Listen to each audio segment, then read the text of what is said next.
Catcher in the Rye. The Catcher in the Rye story is narrated by a 17-year-old young man named Holden Caulfield and is set around the 1950s. Although, while telling his story, Holden did not reveal his exact location. However, he made it understandable that he was receiving treatment in a sanitarium or psychiatric hospital.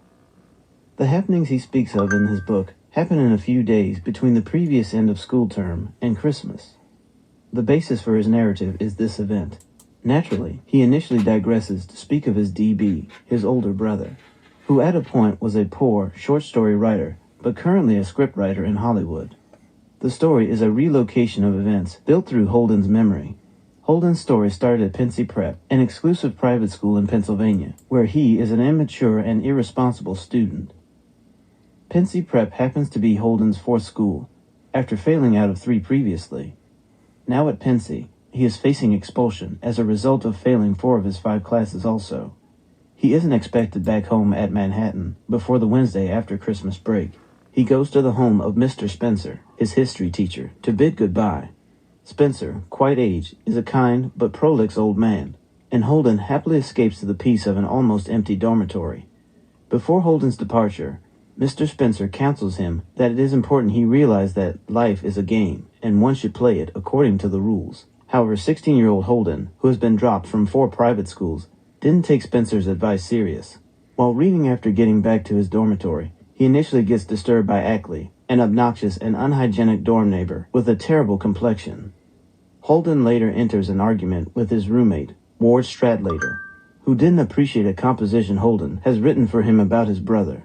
Stradlater, a womanizer, has just gotten back from a date with Jane Gallagher, Holden's old friend, whom he still admires. In the evening, Holden's nervousness about Stradlater taking Jane out increased, and immediately he came back.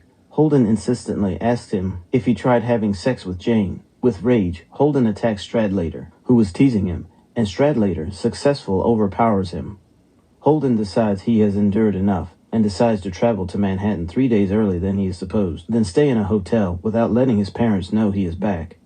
On the train en route to New York, Holden meets the mother of Ernest Morrow, one of his fellow students at Pensy.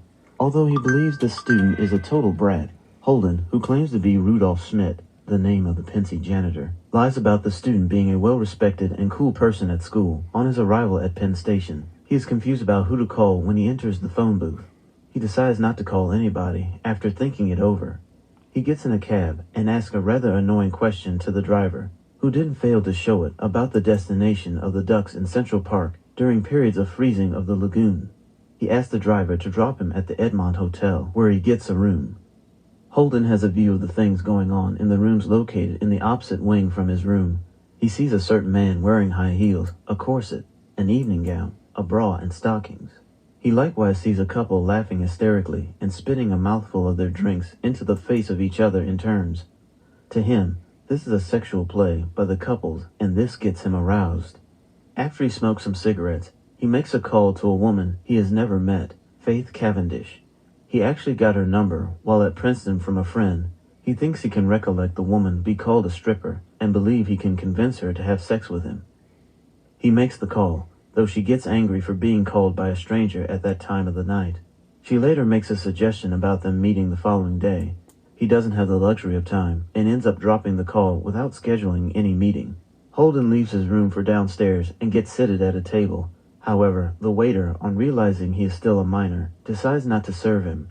He ends up flirting with about 3 women, who to him appeared like they came from another town and are basically interested to see a celebrity. Nonetheless, he dances, and he has the feeling that he is partially in love with the blonde one among them on seeing her good dance moves. After some gibes concerning his age, they take their leave, allowing him to settle their entire bill. On his way back to the lobby, Holden begins to think of Gallagher, and in some moments recounts how they got to know each other. They got to know each other during a summer session in Maine, held hand during the movies, played checkers and golf. During one of their checkers game, on one afternoon, her stepdad approached the porch where their play was on, and immediately he left. She began to shed tears. Holden had gotten close to her to sit near her and kissed her on her face, yet she wouldn't allow him to kiss her lips. That was their closest contact to necking. After leaving the Edmond, Holden takes a cab to Ernie's, a great nightclub in Greenwich Village. frequently visited by his brother DB before his movement to Hollywood. He repeats his question about where the ducks go during the lagoon freeze, but this cabbie happens to be more irritable than the first. Holden almost leaves immediately. He arrives because he sees and wishes to avoid one of DB's former girlfriends, Lillian Simmons, because she is a sham. She invites him to join her in her date, but he says he has a meeting with a person, leaves, and walks back to the Edmont again.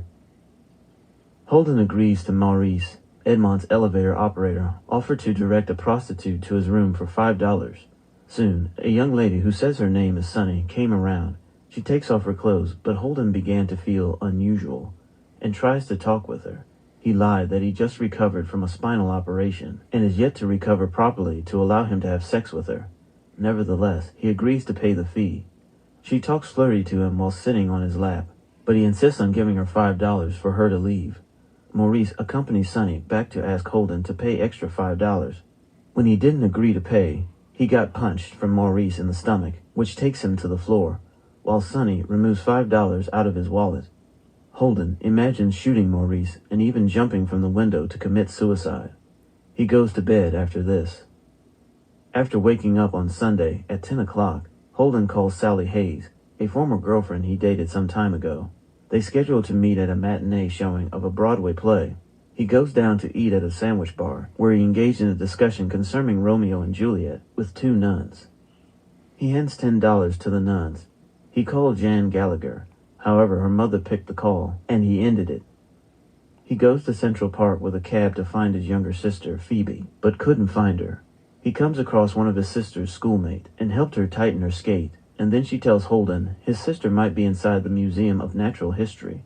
Although he was aware Phoebe won't be having Sunday class at the museum, he still goes there. But on reaching there, he makes up his mind not to enter inside, and rather he takes a cab to meet Sally at Bitmore Hotel.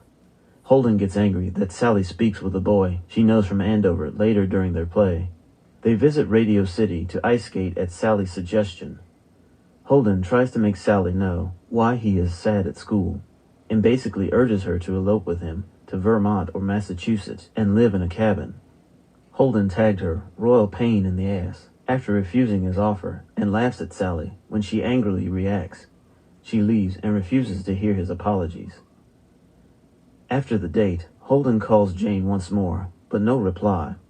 Later he puts a call through Carl Luce, a young man who was a student advisor at the Wooten School and presently a student at Columbia University. They scheduled to meet after dinner for a drink, and Holden, in order to pass time, goes to Radio City for a movie. Luce and Holden meet at Seton Hotel's Wicker Bar. Luce had talked without mincing words to some boys concerning sex at Wooten, and Holden tries to stir up another conversation about it. Holden's immature comments concerning Luce's Chinese girlfriend and homosexuals irritates Luce, making him give an excuse to leave in time. Holden remains there, listening to the singer and pianist while drinking scotch. In his drunken state, Holden calls Sally Hayes and mumbles concerning their plans for Christmas Eve. Then he visits Central Park Lagoon, where he usually used to watch the ducks when he was a child. He has had a hard time finding it. When he does, he is very cold. Then he makes up his mind to sneak into his apartment at home and wake his sleeping sister Phoebe. He was left with no choice than to tell Phoebe that he was expelled from school. This made her annoyed with him. She accuses him of never liking any particular thing. When he tries to give her his reasons for not liking school, Holden explains his fantasy of being a person who catches little kids when they want to fall from a cliff, the catcher in the rye. Phoebe makes it known to him that he has misremembered the poem where he got the image from. According to Robert Burns' poem, it says, "If a body meets a body coming through the rye, not catch a body." Holden sneaks out of the home when his parents are back to stay with his former English teacher at Elton Hills. Mr. Antolini, after he agreed he could come, on the phone. Mr. Antolini advises Holden that he is on a path of doom and a type to die nobly for a useless reason. At this point, he quotes Willem Stekel. The mark of an immature man is that he wants to die nobly for a cause, while the mark of the mature man is that he wants to live humbly for one. Later, Holden was asleep on the couch. He finds the hands of Mr. Antolini on his head when he woke up. Holden, believing that this is a homosexual approach, hastily gives a reason to leave, and tells Mr. Antolini that he will be back soon. but has to pick up his bags from Grand Central Station. Holden actually spends his night at Grand Central Station and sends his sister a note in her school telling her about his plans of finally leaving home and that she should meet him at the museum during lunchtime. He ends up more delusional and distraught, thinking he will drop dead each time he moves across the street. After suffering from diarrhea, he fell unconscious. He becomes angry when Phoebe says she wants to go with him during their meeting. He begins to cry as he watches his sister, after buying her a ticket for a carousel at a zoo close by. Holden stops his story at this point. He tells the reader that he won't relate what happened next and how he got sick. He mentions he will be joining a new school in September. He narrates that he has been asked whether he will be more serious with his schoolwork this time around, and is curious whether such an inquiry has any meaning before the fact. He finishes his story by saying he misses Ackley, Maurice, and Stradlater.